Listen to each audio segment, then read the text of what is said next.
Niger, au Manhattan, fast food, Dakar, Sénégal, cinéma, le Paris, ascenseur pour le ghetto, il est minuit à Tokyo, il est 5 heures au Mali, quelle heure est-il?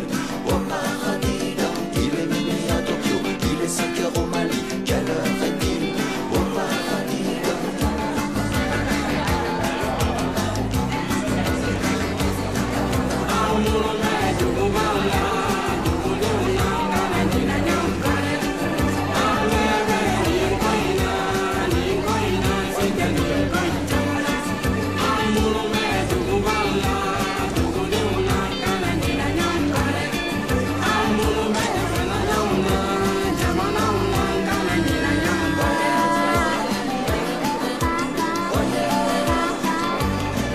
C'est au Manhattan, fast food, Dakar, Sénégal, la grand-mère à l'hôpital, dans tête, tout va bien, qu'avec moi, ici, toi, là-bas, le visa au consulat, numéro 39, y'attend, à l'état civil, déjà l'an 2000, déjà 2000 ans, au Manhattan, fast food, Dakar, Sénégal, cinéma, le Paris.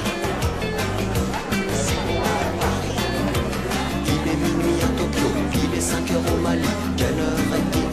Au paradis, il est minuit à Tokyo, il est 5 heures au Mali, quelle heure est-il? Au paradis, Dakar, Bamako, Rio de Janeiro, où est le problème, où est la frontière? Entre les murs, se faufiler dans l'ascenseur, ascenseur pour le ghetto, au Manhattan, fast food, Dakar, Sénégal, cinéma de Paris.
Je vais bouger moi.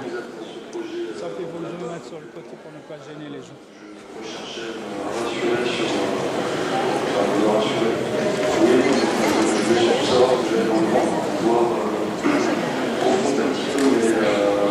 Mes capacités professionnelles. Qui a démarré, qui n'ont jamais eu les pieds dans la conformité. Moi, tous ces échanges d'affaires que j'ai fait sur la situation, ça m'a apporté déjà un changement de vision sur ce qu'on peut s'imaginer sur les autres pays, sur l'international, sur telle ou telle culture. Donc ça, si tu l'expliques aux enfants, ils le comprennent, je crois. Après, c'est très difficile parce que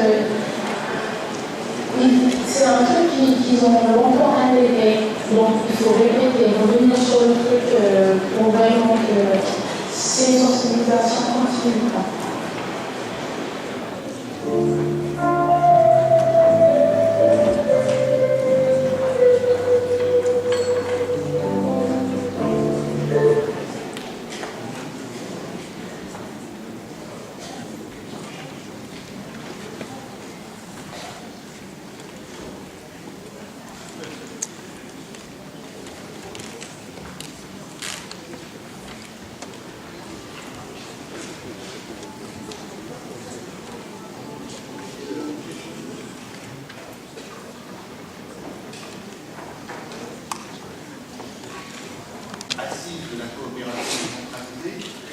précédentes avaient lieu en 2009, il y a 5 ans. Elles étaient organisées à l'époque par le vice-président Jean-Philippe Baillot. Je ne sais pas s'il nous a rejoint. Hier, il était dans les réunions qui se tenaient à Annemasse.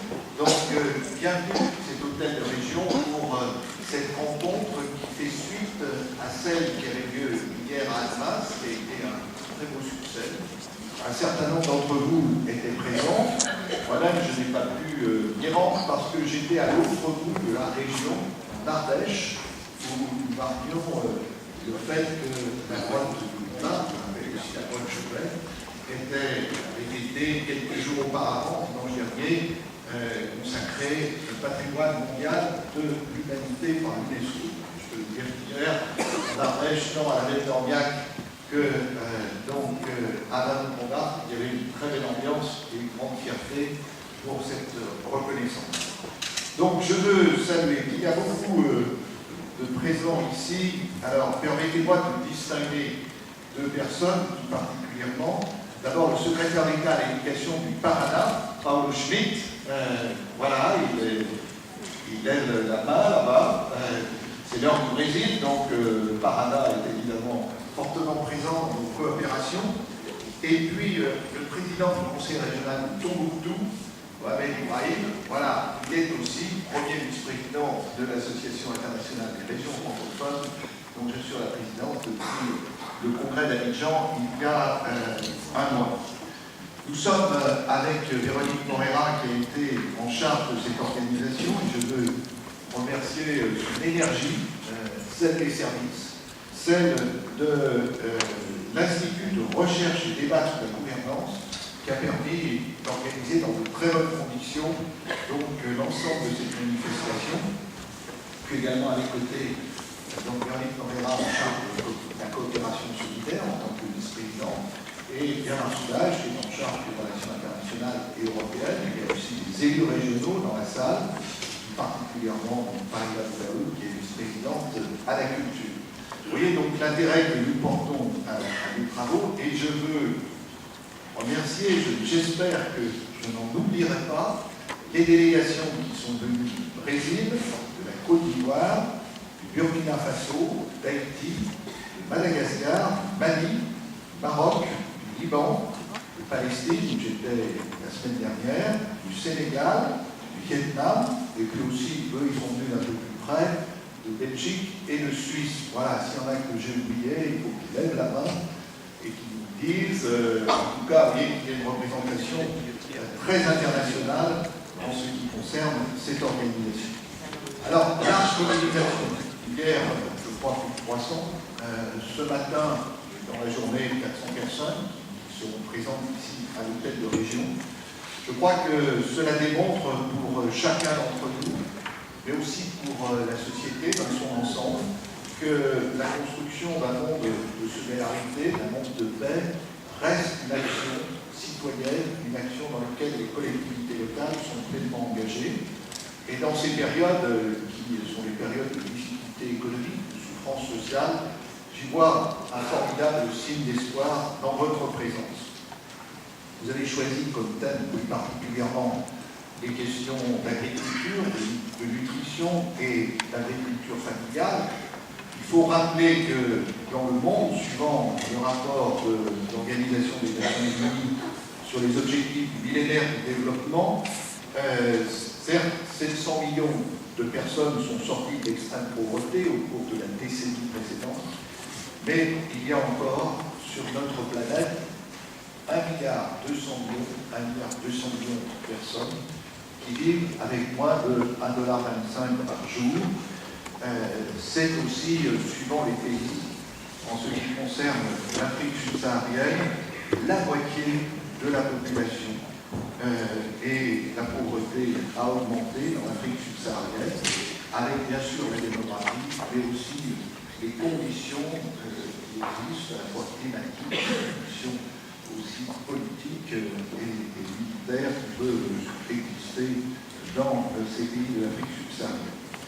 Il faut rappeler aussi qu'au niveau mondial, on estime qu'un enfant sur 6 de moins de 5 ans souffre d'insuffisance pondérale et qu'un enfant sur 4 connaît un retard de croissance. Voilà quelques chiffres qui ont été hier au cœur de l'exposé de Jean Zidler, que beaucoup d'entre vous connaissent, responsable suisse et spécialiste de ces questions de développement, qui dénonçait hier ce qu'il a appelé l'ordre cannibale du monde. Je pense que c'est un mot très fort et qui souligne l'extension de l'écart qui s'est creusé entre les plus pauvres et ceux qui bénéficient des richesses. Donc, il faut dire qu'à quelques mois de la date butoir de 2015, qui était la date butoir qui avait été fixée pour la réalisation des objectifs millénaires pour le développement, de nombreux objectifs restent encore à atteindre. Je pense notamment sur la lutte contre la mortalité infantile, sur la survie des enfants, sur la prévention et le soin face aux grandes pandémies, notamment sur l'accès à l'éducation, notamment pour les enfants. Et le Conseil européen a décidé que 2015 serait l'année européenne pour le développement avec une mobilisation européenne. Nous porterons donc cette devise, notre monde, qui a été choisi au niveau européen, notre monde, notre dignité, notre avenir. Nous avons aussi, dans les perspectives, les questions environnementales, parce que la préservation de l'environnement est devenue une nécessité, et vous savez que se tiendra à la fin de l'année prochaine, en 2015, le sommet pour le climat, qui sera accueilli à Paris. Précédent avait été sans grand résultat, grande déception à Copenhague, où nous étions. À Rio, c'était en 2009. À Rio, 3 ans plus tard, il faut dire que le parcours a été quand même limité dans les résultats, même si la prise de conscience a conduit à ce qu'il y ait des avancées supplémentaires. Et donc je pense que cette question, qui est une question fondamentale, puisqu'on a vu la croissance des émissions de gaz à effet de serre s'accélérer, elles ont augmenté, il faut rappeler, de près de 50% depuis 1990. Et l'on connaît et les mesures des effets des règlements climatiques, avec l'augmentation des phénomènes cataclysmiques, mais aussi les phénomènes de sécheresse, et j'ai pu en rendre compte au Sénégal, dans la région du Ferlo, avec laquelle nous avons une coopération. J'en profite dans ce cadre pour excuser Pierre Riquel, qui devait être parmi nous, qui est ambassadeur spécial nommé auprès de Laurent Fabius pour la reconstruction et la paix. Vous savez qu'il y a de nombreux foyers qui aujourd'hui sont des foyers de tension, parfois aussi d'espoir. Et on m'a dit qu'il a dû se rendre en Bosnie-Herzégovine, plus particulièrement à Sarajevo, dont l'actualité le rappelle plutôt des périodes de ce qui s'est produit il y a 100 ans, conduisent à une présence diplomatique qui est très forte. Alors nous avons sur ces questions environnementales, bien sûr, la dégradation de la ressource en eau et de l'environnement. J'étais en Palestine, une question de l'eau, une question prédominante, et l'accès à l'eau est une question prédominante en matière de développement. Les atteintes à la biodiversité, la surexploitation des ressources naturelles, la disparition des forêts qui s'accélère dans un grand nombre de pays. Nous avions voulu, avec d'autres régions françaises et d'autres collectivités, soutenir l'initiative de l'Équateur, le gouvernement équatorien, Gazoubi. Vous savez que la communauté internationale ne s'est pas véritablement mobilisée et que le président équatorien a conduit à abandonner ce projet, ce qui est regrettable de ce point de vue-là, mais que dans le cadre de nos coopérations à un niveau plus modeste, nous continuons à travailler sur ces sujets, et en particulier dans la région du Maroc, avec laquelle nous sommes partenaires, la région de Rabat-Salé, sur la forêt de la mer Nord. Voilà quelques sujets qui seront abordés dans tout à l'heure les ateliers. Je veux vous dire aussi que je crois que les collectivités territoriales, que les régions sont un bon échelon pour mettre en œuvre des politiques de solidarité internationale, de développement durable. Certains ont évoqué hier, m'a-t-on dit, les territoires comme seule alternative à une mondialisation déshumanisée, une globalisation déshumanisée. Je rejoins ce constat car de plus en plus, les coopérations, territoire à territoire, permettent d'agir sur le concret. C'est parfois modeste, mais ce sont aussi de petits cahiers qui sont semés dans la voie du développement et aussi de la paix. Vous savez que le philosophe français Karl Morin disait que nous sommes entrés dans l'ère de l'impuissance de l'impuissance. Je crois que ça résume bien le sentiment de fatalité que nous avons quand on regarde les conférences internationales se succéder avec peu de résultats et peu aussi de conséquences concrètes pour les peuples qui sont concernés. Donc cette timidité pour combattre notamment la puissance des marchés de la spéculation est un fait que nous devons regretter. De même aussi que l'aide publique au développement qui a baissé au niveau international en 2012, puisque une récente étude montrait qu'elle avait baissé de 4%, et que sur les 125 milliards d'aide publique de développement mondial, donc seuls 40% ont été utilisés. Ce qui montre aussi que dans ce domaine, les engagements ne sont pas tenus. Beaucoup d'écueils ont été relevés dans ces études. Difficulté des bénéficiaires à présenter des projets structurés, procédures administratives lourdes, complexes, même si elles sont justifiées par la lutte contre la corruption, par la lutte contre le détournement, et aussi captation non négligeable par les organismes intermédiaires. Nous, ici, en Rhône-Alpes, nous avons voulu que le budget en matière de coopération internationale, comme en matière de création artistique, soit un budget qui soit maintenu malgré les périodes de difficulté.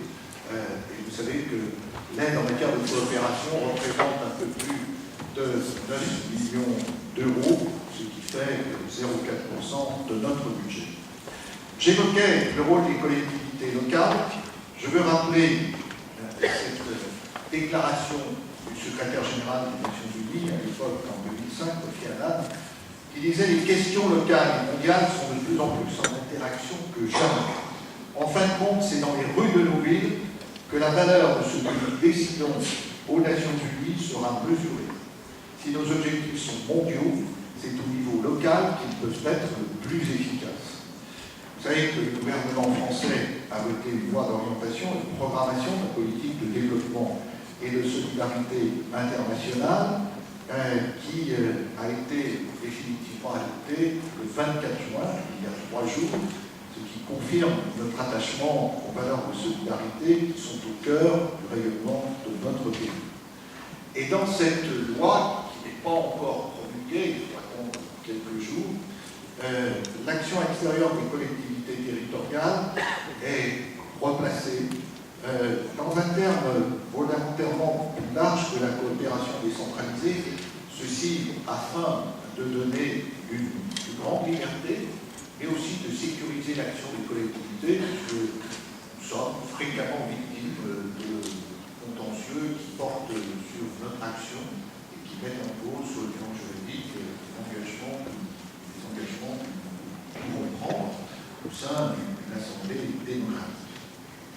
Je voudrais vous dire aussi que cette valeur ajoutée qui est soulignée à travers la discussion de ce projet de loi de programmation, qui est maintenant une loi, qui va devenir officielle dans quelques jours, cette loi sur la politique de développement et la politique de solidarité, permet de mettre en évidence la valeur ajoutée que nous pouvons apporter au niveau d'une région comme de collectivité territoriale. Et je voudrais vous donner très rapidement 4 exemples pris dans les coopérations que nous avons initiées, puisque nous avons 10 coopérations officielles, de façon à ce que nous ayons un partenariat solide et que nous ne nous dispersions pas. Souvent, d'ailleurs, nous sommes sollicités par d'autres intervenants qui disent pourquoi nous ne sommes pas présents dans tel ou tel pays. C'est vrai que si nous nous dispersons, je crois que nous pourrons poursuivre efficacement les actions et marquer aussi, à travers les relations que nous entretenons, suivre la réalité effective, concrète de nos interventions. Alors je voudrais vous donner 4 exemples. Le premier, ce sont des innovations des innovations donc, il peut y avoir à travers les actions de coopération à la fois essaimage, éclosion. Ici, nous avons les représentants du Parana et les représentants aussi des maisons familiales rurales qui organisent chaque année une présence des jeunes apprentis élèves au Parana. C'est un bon exemple en matière d'agroécologie que de connaître justement ce qui se met en place dans l'agriculture et les technologies de l'environnement dans cet état brésilien qui est particulièrement en pointe. Je veux aussi souligner le deuxième exemple sur lequel nous travaillons, qui est le concept de santé globale, concept qui est développé par Alain Mérieux, donc une personnalité scientifique lyonnaise bien connue, mais qui estime que, évidemment, les progrès de la médecine, les progrès des politiques préventives, des politiques par exemple de vaccination, seront toujours limités si parallèlement les conditions de base en matière ne serait-ce que de l'accès à l'eau potable ne sont pas réunies. Et donc, on est appelé à réfléchir, je crois que l'école lyonnaise en matière de médecine et d'intervention sur le plan sanitaire est en train de réfléchir avec notre concours sur ce concept de santé globale.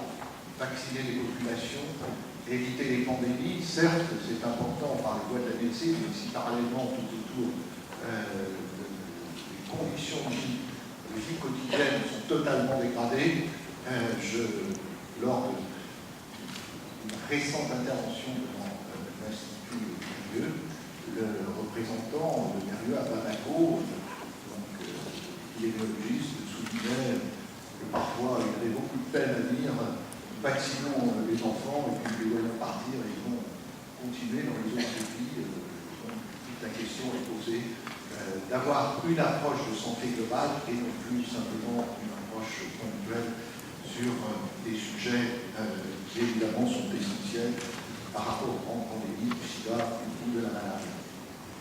Troisième exemple, c'est celui de l'énergie. Le développement de l'énergie renouvelable ne se fera que dans un cadre décentralisé. Et je veux souligner à cette occasion l'action de l'Association pour le développement en Afrique, l'ADA, qui avec un groupement d'entreprises olympiques s'engage dans un important projet solaire au Mali. J'ai eu l'occasion de voir comment ce projet aussi se mettait en place dans la région de Saint-Louis, au Sénégal.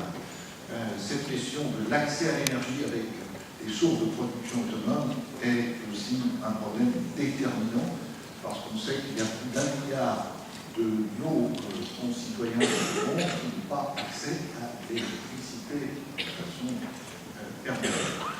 Enfin, quatrième exemple que je voudrais citer, la culture, parce qu'elle est tout à la fois le réceptacle d'une conception du monde, mais aussi une pratique artistique qui permet de partager, de faire évoluer, et un vecteur des politiques de développement.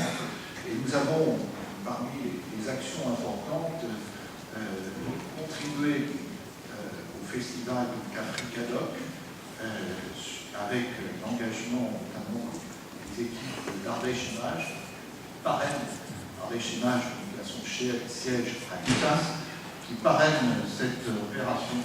Et cette année, à Saint-Louis du Sénégal, on a constaté qu'il y avait présent des producteurs africains, des producteurs européens, pour développer une forme d'expression indispensable qui est celle du cinéma et de l'audiovisuel. Évidemment, un pays qui n'a pas les moyens de production, qui n'a pas non plus les moyens de montrer. C'est pour ça que les opérations importantes étaient celles d'Abderrahmane Sissako de Juliette Binoche sur les cinémas pour l'Afrique.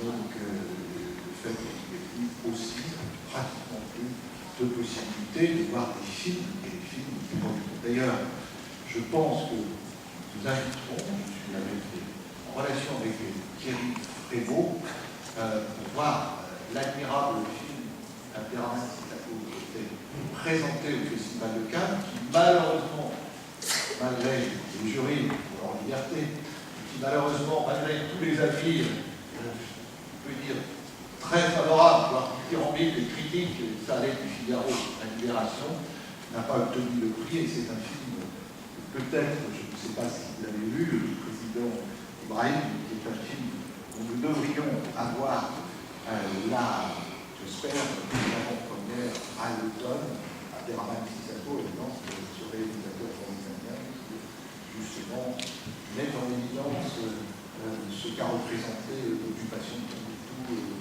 et les atteintes de liberté qui se sont produites. C'est un film aussi qui est un film d'espoir. Voilà tous ces différents exemples.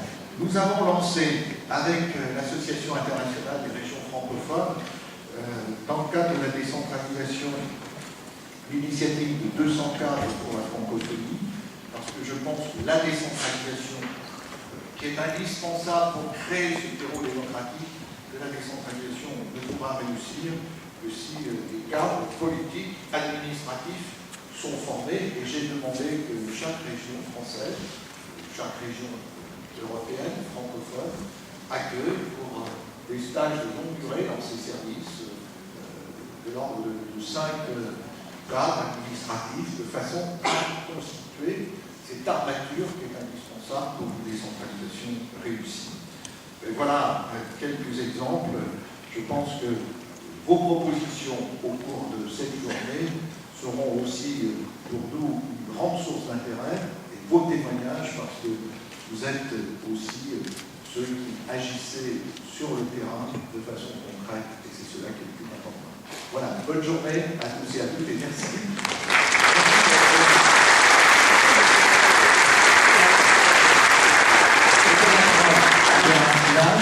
En relations internationales, puis ensuite Véronique Moreira.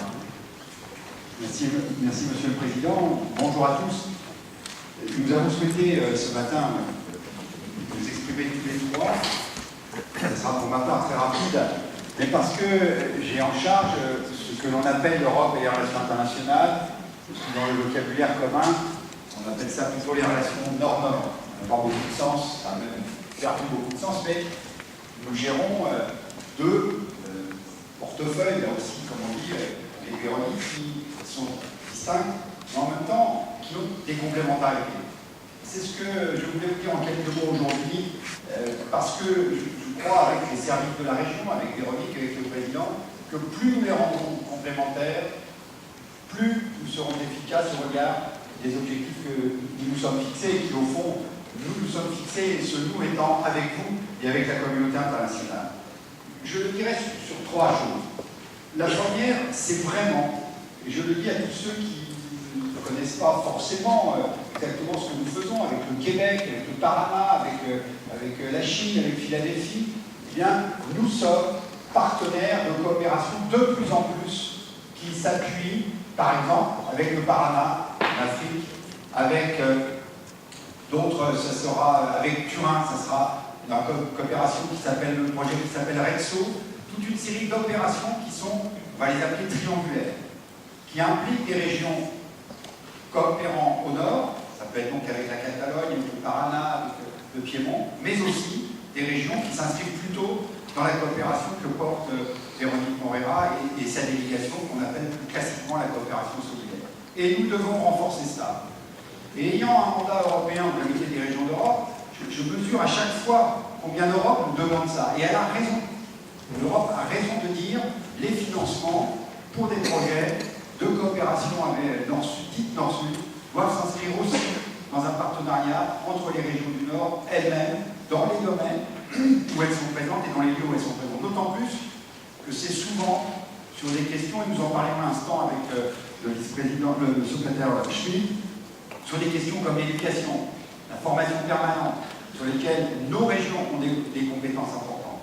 Donc, premier message, n'hésitez pas, dans vos partenariats, dans vos relations avec nous, à solliciter aussi ces formes de coopération. Le deuxième message, il est sur les grands réseaux internationaux. Je m'occupe beaucoup de ces réseaux internationaux de la région Rhône-Alpes.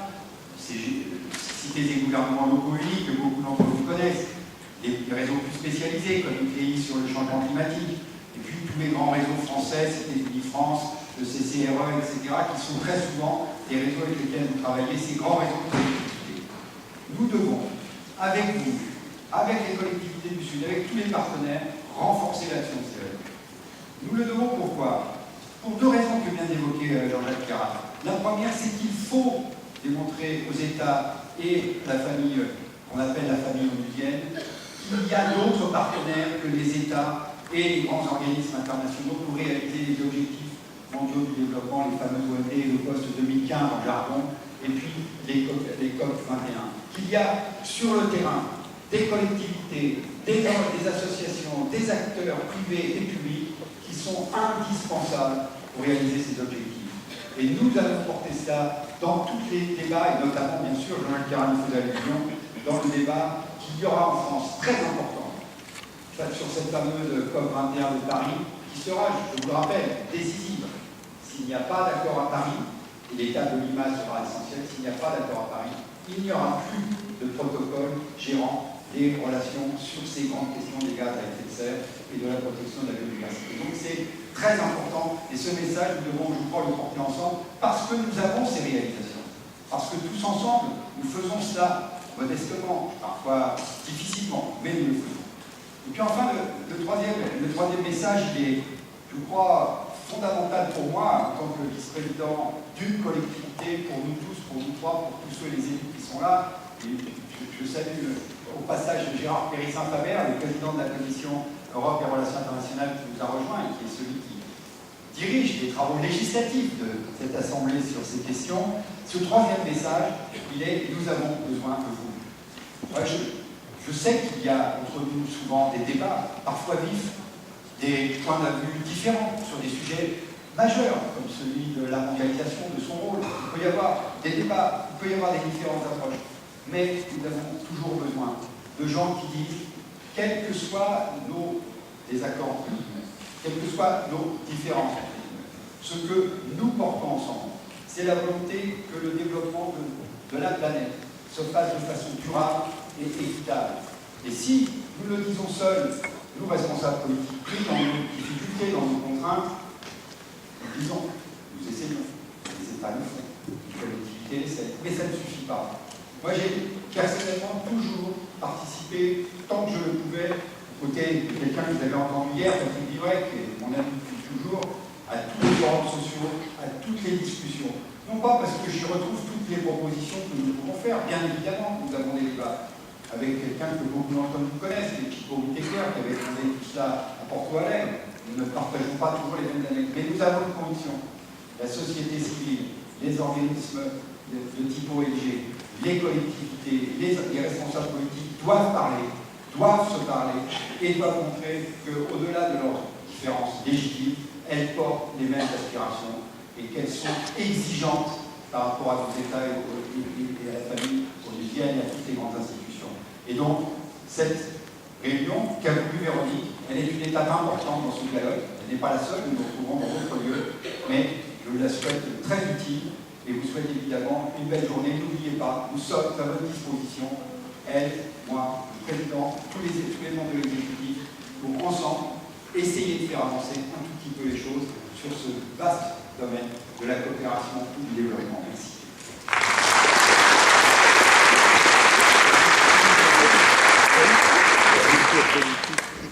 Merci pour ces beaux discours de solidarité, de rappel des enjeux fondamentaux. Je vous remercie vous aussi de votre présence. Vous êtes nombreux aujourd'hui. Déjà hier à Annemasse, beaucoup de monde était là. Et tous les présents ont pu apprécier le travail des équipes de la DERI, que je remercie, parce qu'ils se sont mobilisés pour répondre aux questions, accueillir de la façon la plus agréable et la plus empathique qui soit, pour trouver des solutions aussi. Les présents d'hier, et vous le verrez aujourd'hui, ont pu apprécier aussi le résultat des travaux des 6 réseaux, des 6 réseaux de la coopération solidaire, qui se sont mobilisés, appuyés par l'Institut de recherche et de débat sur la gouvernance, IRG, depuis des mois pour préparer ces journées. C'est un travail de longue haleine, une réflexion de longue haleine. Et je voulais remercier aussi particulièrement les réseaux parce qu'ils se sont appropriés les questions que la région souhaitait mettre en évidence. Alors ces questions, elles sont au croisement des enjeux internationaux qui ont été rappelés ici, des enjeux globaux et également des enjeux locaux, puisque la région Rhône-Alpes a souhaité faire résonner ici en Rhône-Alpes l'année internationale de l'agriculture familiale proclamée par l'ONU. Pourquoi ce choix? Parce que l'agriculture familiale pose des questions qui nous concernent tous, des questions de droits humains, des questions d'organisation de la société civile et de la participation de la société civile, des questions de droits fondamentaux, des questions de modèle économique, des questions de place des femmes dans ce modèle économique. Et bien évidemment, des questions d'alimentation qui nous concernent tous, puisque ce qu'on mange, c'est ce qui nous fait avancer chaque jour. Et la question de l'agriculture familiale, elle est aussi évidemment au cœur des territoires, puisque l'agriculture familiale est la matrice d'une économie locale et d'une économie de proximité. Donc, la réflexion des réseaux, c'est d'approprier l'interpellation de la région sur à la fois l'approche territoriale du développement et comment cette approche permet de répondre aux enjeux fondamentaux que pose l'agriculture familiale. Et comment cette approche territoriale s'articule ou pas, comment cette approche territoriale ne s'articule pas justement avec d'autres niveaux d'action, quels en sont les leviers et quels en sont les freins. Alors, vaste programme. Hier, nous avons eu des interventions fortes, extrêmement émouvantes, extrêmement frappantes, qui posaient en particulier la question de l'économie, avec d'un côté, c'est ce qu'on a dit Ziegler, une condamnation, ce que tu rappelais aussi Jean-Jacques, une condamnation de l'économie prédatrice, l'économie cannibale, c'était un terme très fort qu'a utilisé Jean Ziegler, et d'autre part, des exemples d'une économie locale, inclusive, appuyée sur les acteurs et les ressources locales. Alors, dans ce contexte global, cannibale et mortifère, on a pu prendre connaissance d'initiatives innovantes, au sens où elles mobilisent l'innovation sociale, des initiatives inclusives à taille humaine et au service des êtres humains. Mais je voulais rappeler, ça a été dit hier aussi, que dans ce contexte, les initiatives isolées ne suffisent pas à ralentir la course folle de la mondialisation injuste. Ces initiatives, si elles ont un objectif, et même si elles sont modestes, elles doivent permettre de mettre en place des politiques publiques fortes, des régulations. Elles doivent être capables de permettre l'anticipation pour ne pas subir l'avenir, mais pour le préparer. Alors, deux expressions ont beaucoup été utilisées hier. La question du multi-acteur, la question du collectif, et puis, un mot un peu long, la question de la conscientisation. Un peu long, un peu difficile à prononcer, mais tellement fondamental. Ces deux questions, du collectif et de la conscientisation, ce sont deux priorités que le groupement d'intérêt public RESACOP porte et concrétise depuis 20 ans dans ce réseau régional multi-acteurs qui met autour de la table des acteurs divers, qu'il s'agisse de collectivités locales, d'ONG, d'associations, d'hôpitaux, universités, bref, des acteurs de la solidarité internationale et qui a pour objectif de renforcer, de diffuser et de structurer la solidarité internationale. Et cela depuis 20 ans, puisque nous prendrons un temps dans la journée pour fêter cet anniversaire et revenir de façon humoristique et joyeuse sur l'action du groupement d'intérêt public RESACOP. Alors, la journée d'aujourd'hui est dédiée à l'exploration de cette même question de coordination, de cohérence, et nous allons essayer de voir comment trouver des alternatives à la compétition mondiale. Hier, Vivray nous expliquait que la fragmentation, la division était mortifère et nous entraînait à la dépression. Nous allons justement essayer de voir comment lutter contre cette fragmentation en mettant en place du collectif et de la coopération, justement. Et puis, nous allons aussi parler de conscientisation, parce que là, c'est un enjeu fondamental pour comprendre les interdépendances. Et tu as raison, Bernard, là, cette question de la conscientisation, c'est un enjeu fondamental et c'est un enjeu universel. Ça concerne les habitants du Nord, les habitants du Sud, les habitants de la planète entière. Comprendre les interdépendances, comprendre les impacts de nos comportements et construire les moyens d'agir et de se mobiliser, c'est notre rôle à tous, nous sommes tous concernés. C'est aussi le rôle et la mission des collectivités territoriales pour choisir de mettre en place cette conscientisation et se donner les moyens de l'appliquer.